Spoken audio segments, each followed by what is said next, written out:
Formal lang nanumpa sa tungkulin ang mga bagong halal na student leaders ng academic at non-academic organizations ng City of Malabon University sa ginanap na oath-taking and General Assembly nitong October 21. Ibinahagi sa naturang event ang mga tungkulin na dapat gampanan ng mga student leaders, lalo na sa pagpapatupad ng mga proyekto para sa kapakanan ng mga estudyante. Pinangunahan ni Malabon City Mayor Jeannie Sandoval ang pagbasa ng Pledge of Commitment kung saan nanumpa ang mga student leaders sa tapat at responsableng paglilingkod.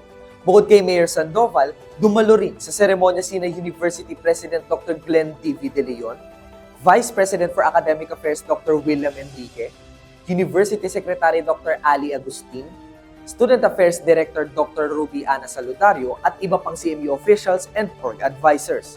Sa pamumuno ng mga student leaders, inaasahang magiging katuwang sila ng CMU officials sa pagpapabuti ng mga serbisyo at layunin ng universidad. Narito ang ating panayam kina Dr. Ruby Ana Saludario at ilang student leaders. So inaasahan namin sa lahat ng bagong elect na officer ng academic organization, nakatuwang sila ng administrasyon para sa may taguyod at may taas ang karangalan ng universidad. Inaasahan din namin na tutulungan din nila ang kanilang kapwa mag-aaral para mapaunlad at mapalakas pa ang kanilang mga skills, knowledge, and ability. Pagdating sa tulong bilang isang parte ng pahayagan, ang magbigay ng katotohanan at magbigay ng impormasyon patungkol sa ating universidad. Unang-una bilang isang editor-in-chief ng The Current, ang official publication ng CMU.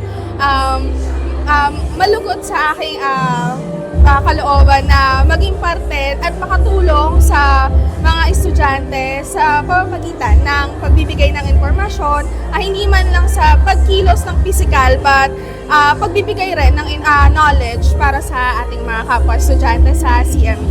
Bilang student leader, of course, binibigay natin yung oras natin, yung pagod natin, yung sakripisyo natin kasi since hindi lang naman tayo student leader, we're also student. So marami rin tayong responsibility but yung pagbibigay mo ng sakripisyo, like yung pagod mo, nang wala kang hinihinging kapalit is yun yung mga part na pwede kong maibigay para sa estudyante and kolehiyo. Manatiling konektado sa mga kaganapan sa loob at labas ng ating pamantasan. I-like at i-follow ang aming Facebook page at mag-subscribe na sa aming YouTube channel na CMUI Connect. Ako po si Christian Tatel, konektado para sa Kabataang Malabuena.